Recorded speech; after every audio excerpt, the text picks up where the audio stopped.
Welcome to Thakur Vidya Mandir High School and Junior College.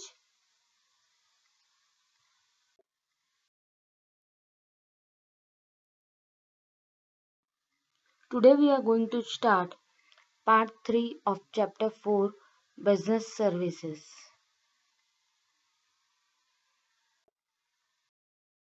Students, we had started with the topic banking in the last presentation and we had already learned about the different types of bank.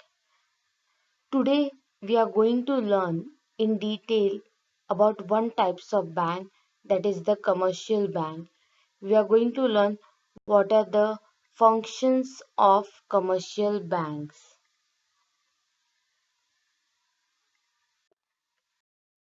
Students, today's topic is functions of commercial bank. This function of commercial bank is a lengthy topic, but I tried to explain you whole topic in the form of chart. So here you can see here in this slide that function of commercial bank is divided into the two functions, primary functions and secondary functions. Now first we will go with the primary function. Primary function, it is once again divided into the two parts, accepting deposits and granting loans and advances. That is the main function of any of the commercial bank, that is they take the money from the public in the form of deposit and they give the loans to the public. So it is divided into two parts, accepting deposit and granting loan. So in that also the first part is accepting deposit. Bank accept the deposit from the public in the form of different types of accounts. So here normally you can learn that different types of accounts like fixed deposit, recurring, saving, current, etc. But that account is also divided once again into the two part, that is the time deposit and demand deposit.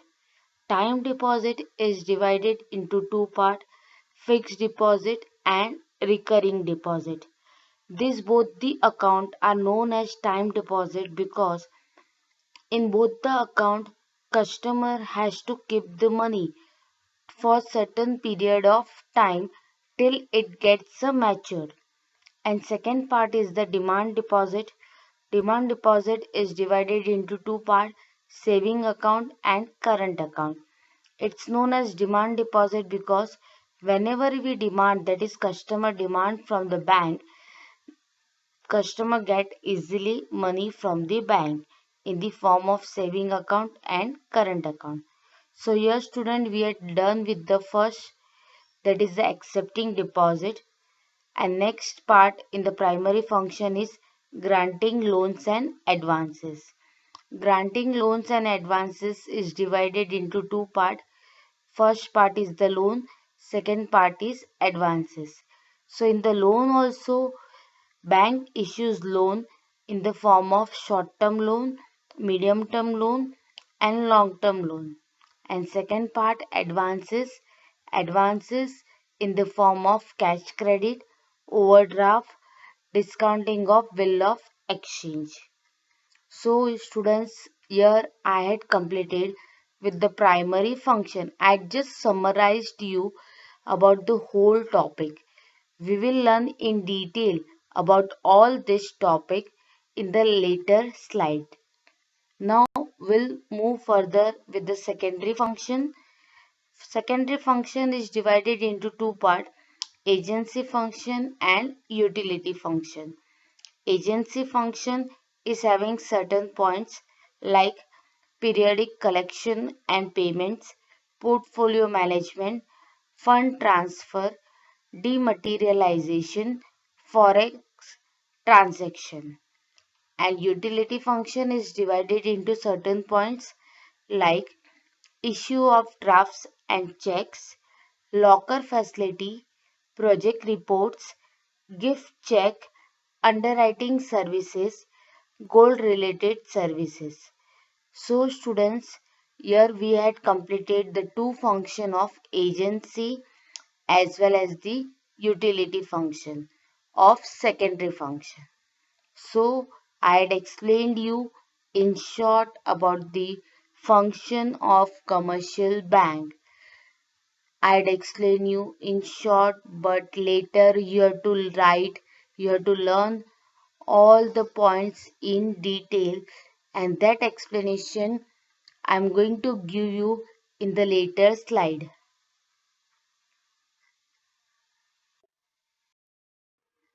So students, here we start with the detailed explanation of functions of commercial banks with the first part, that is primary functions. Primary function of commercial banks are known as a core banking function. It is divided into two parts, that is the accepting deposit and lending money. First part is accepting deposit. Commercial bank accept deposit from individual, that is they collect the money from individual and organization. The deposits can be classified into two types: time deposits and demand deposits.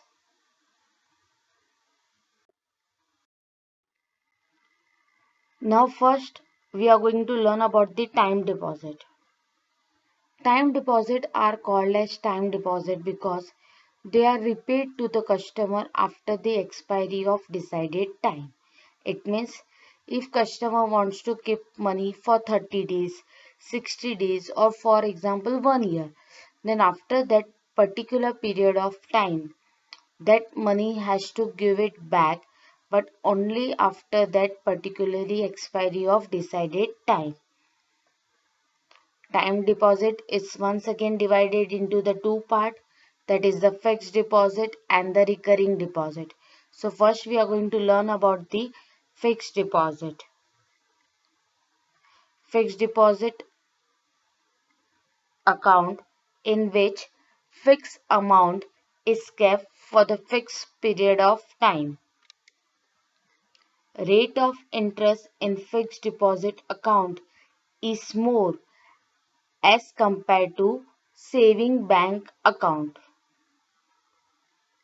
Withdrawal of amount is not allowed before maturity date. Maturity date, it means if any of the customer has kept for the 30 days, 1 year, 6 months, then withdrawal of that will be after that date only. But there are some exceptional case that also we are going to learn. That is, however, depositor can withdraw amount before maturity date, for which bank will reduce the interest rate. It means, for example, if they are going to get the interest 1000 rupees on suppose 1 lakh, then instead of 1000, bank will give them only 500 if they will withdraw the money within 6 months instead of 1 year. Bank issues fixed deposit receipt for amount deposited in the bank. It means bank provide them one receipt as a proof, acknowledge that you as a customer you had deposit certain amount of money in the bank. Even customer can obtain the loan against that fixed deposit receipt.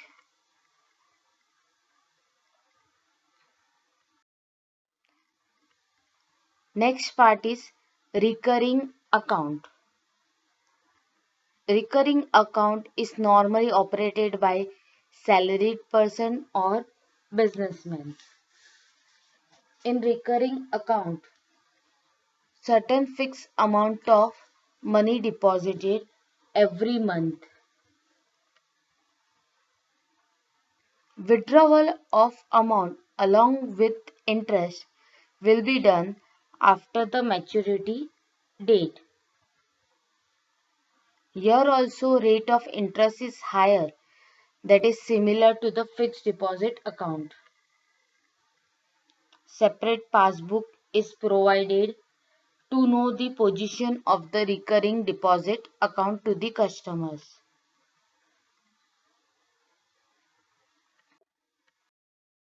Students, second part of accepting deposit is demand deposit.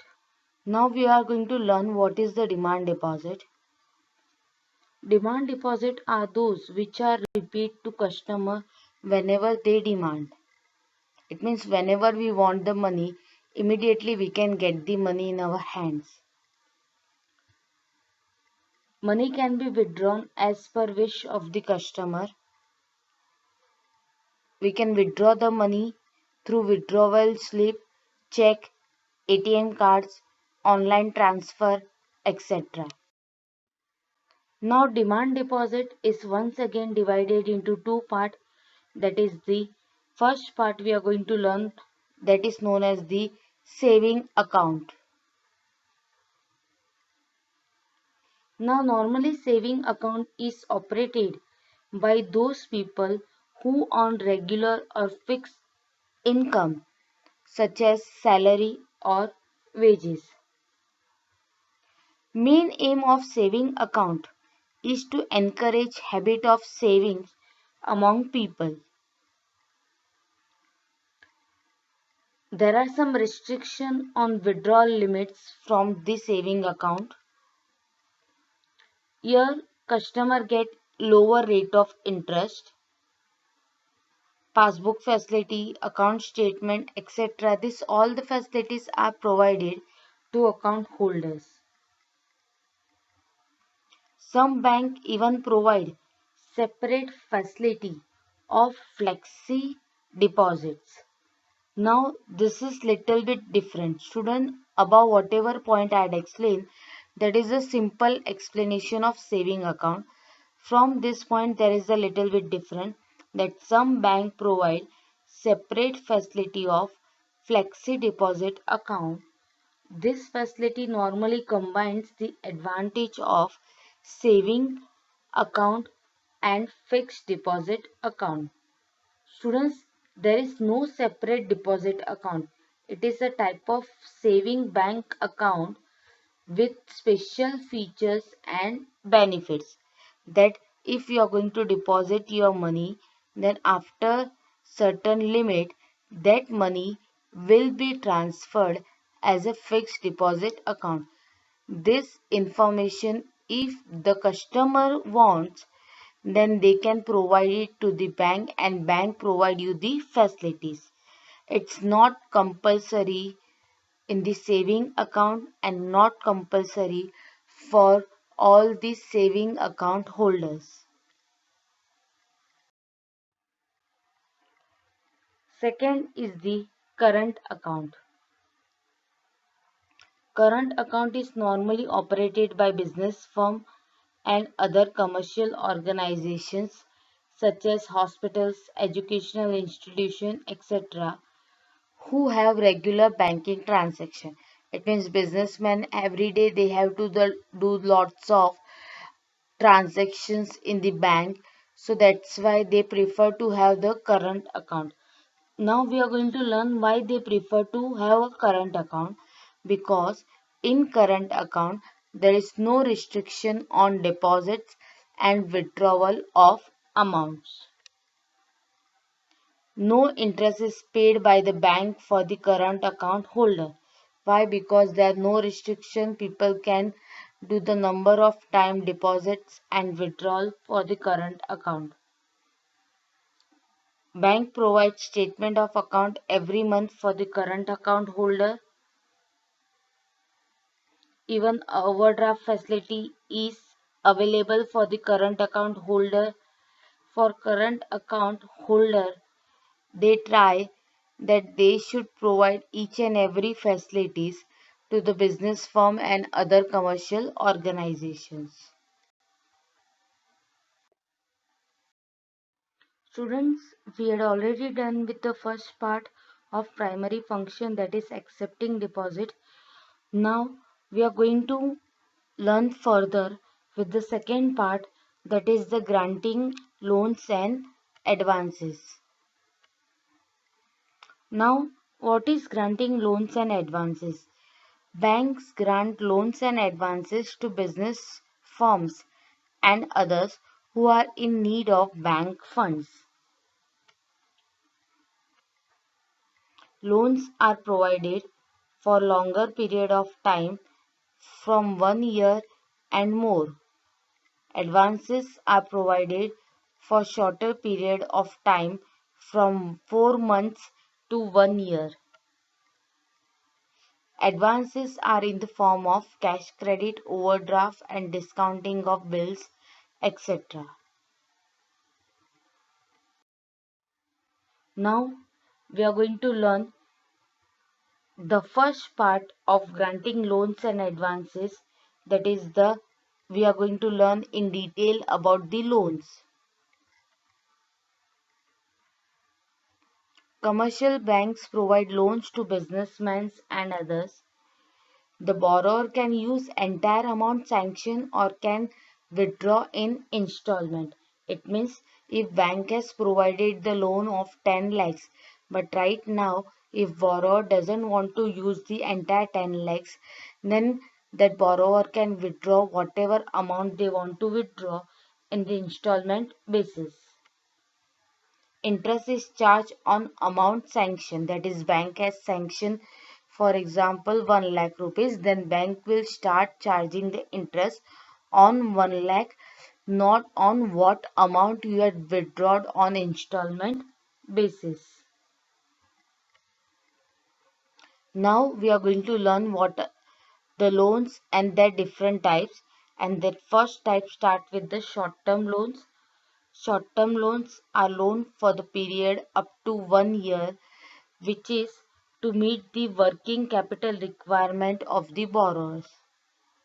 Second is the medium-term loans. Medium-term loans are for a period of 1 year to 5 years to meet working capital as well as the fixed capital requirement.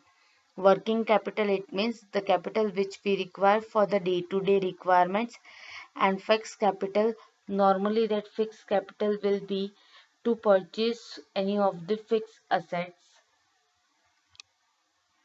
And the third part is the long-term loans. Long-term loans is loan for the period of 5 years or more to meet long-term capital requirements. It means if anyone wants to start any of the project for the longer period of time, like that. Now, second part is the advances. Advances are small term funds provided to businessmen to satisfy different financial requirements of the business. We had learned before also that advances is provided for the shorter period of time. Now advances is once again divided into the three parts, and we are going to start with the first part known as the cash credit. Cash credit advances are provided to the current account and the saving account holders. Normally, it provides for the working capital for the longer period of time. Your interest is charged is higher on cash credit. Whatever they had provided the advantage, for that advances they are charging the higher rate of interest. Separate cash credit account has to be maintained by the borrower. Now second part in the advances is overdraft. Normally overdraft facility is offered to the current account holders to meet working capital requirement. Overdraft means you can withdraw the amount more than in your account. It means if you are having the money only 5,000, we are giving the small amount of example, that is the 5,000, but in case you want right now 10,000 rupees, then current account holder can withdraw 10,000 rupees because current account holder got the overdraft facility. Here in the overdraft facilities, the period may vary, that is, period may change from 15 to 60 days. Interest is charged on actual amount withdrawn. Here, a current account holder can get the overdraft facilities by bank, that is for the 50,000. But if you are going to withdraw only 5,000 as a overdraft, then the interest will be charged on 5,000, not on 50,000, which was the facility given to the current account holder. Here, there is no need to maintain a separate account. It is a temporary arrangement for the shorter period of time to the current account holder. Now the third part in the advances is discounting of bill of exchange. Drawer of bill of exchange or beneficiary can discount the bill with the bank and obtain an advance. It means if drawer needs a money, they can go to the bank and do the discounting of bill of exchange. On due date of the bill, bank will recover the amount from the drawer. Students, we had completed with the primary function. Now we are going to start with the secondary function. Now secondary function, which is also classified into two groups, that is the agency functions and utility function. So in that, first we are going to start with the agency function. Commercial bank normally act as an agent or representative of its client and perform certain functions. What are that certain function? That first function is known as the periodic collection and payment. Normally, commercial bank collects salary, dividend, interest, and any other income periodically as well as makes periodical payments such as tax, bills, premium, rent, etc. on the standing instruction provided by the customers. Here you can see nowadays everywhere the salary is transferred into the bank account and directly transferred once again into their employee, like that dividend on the shares, interest on the debentures, all the things are collected by the bank and doing the payment to their customers. Bills are also collected, premiums are also paid by the banks.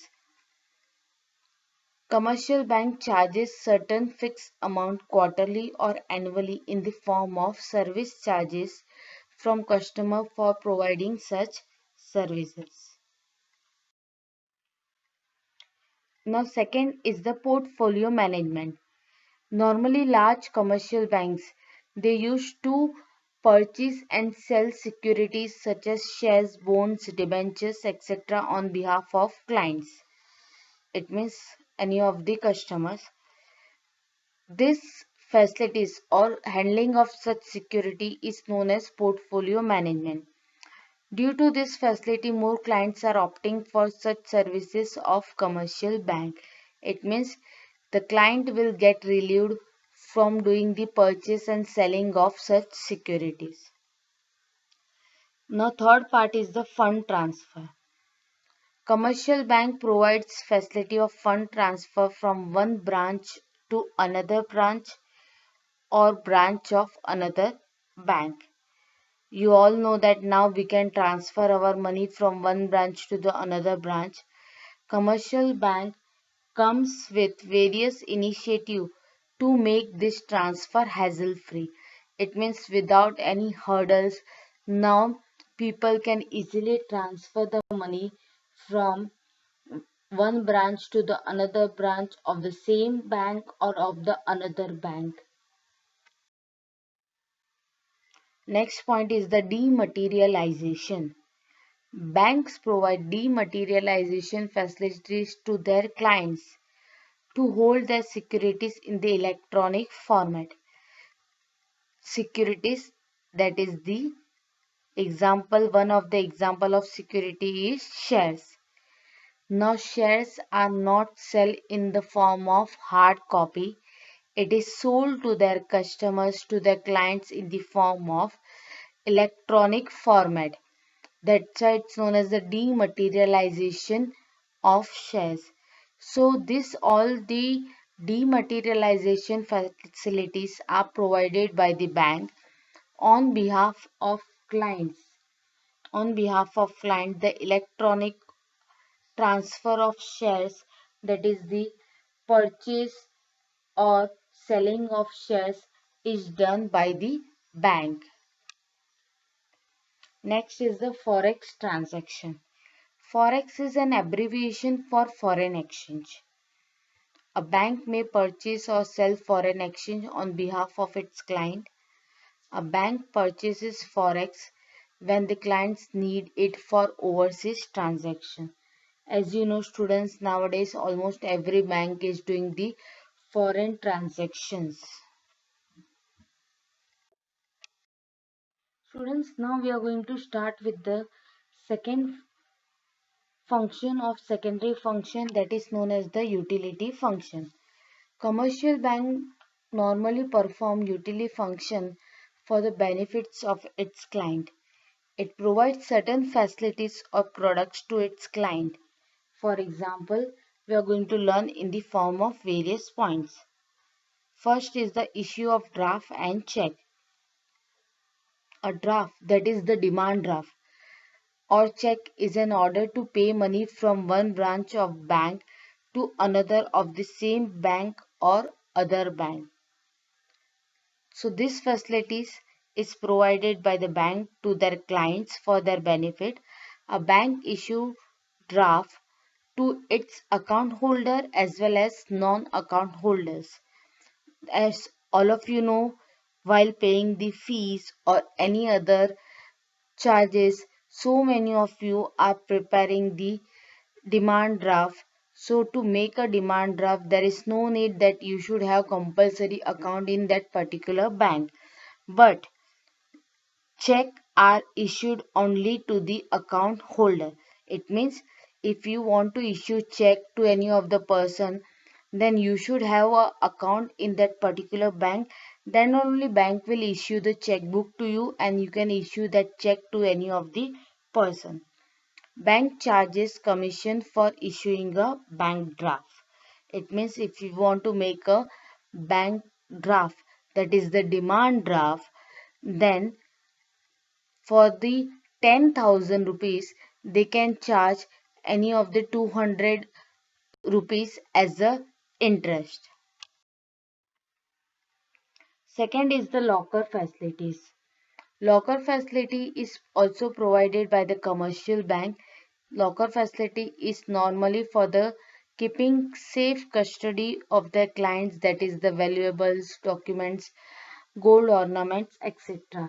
Now almost every commercial bank is providing locker facilities to their customers.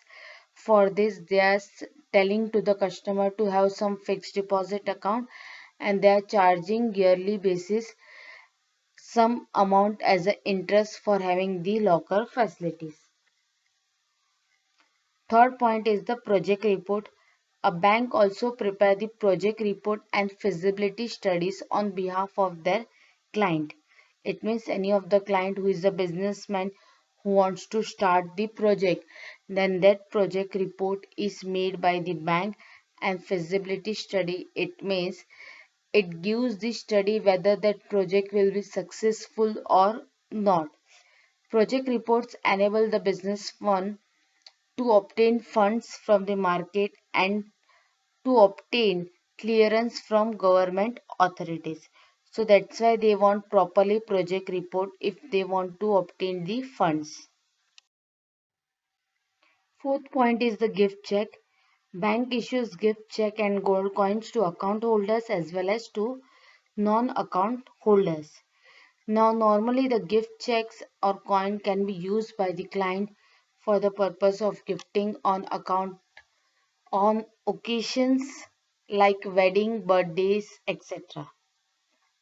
Next point is the underwriting services. Commercial bank may underwrite the issue of securities issued by companies. It means commercial banks take the guarantee of the bank that if their shares are not fully subscribed, then that particularly bank will take up the unsubscribed amount of their securities, that is the unsubscribed portion of their shares, to make the shares fully subscribed. It means they are taking the position of a guarantor for the company. Now next point is the gold related services. Nowadays you can find out banks are providing gold services to their clients. Banks are commercially buying and selling ornaments from customers on large scale basis. Some banks are also providing advisory services to their customers in terms of gold funds, gold EFT, etc. So students, here we had completed all the functions of commercial bank, primary and secondary. I had explained each and every part of the commercial. And remember students that banking, both the topics are important, types of bank and functions of commercial bank for the board exams. Thank you students.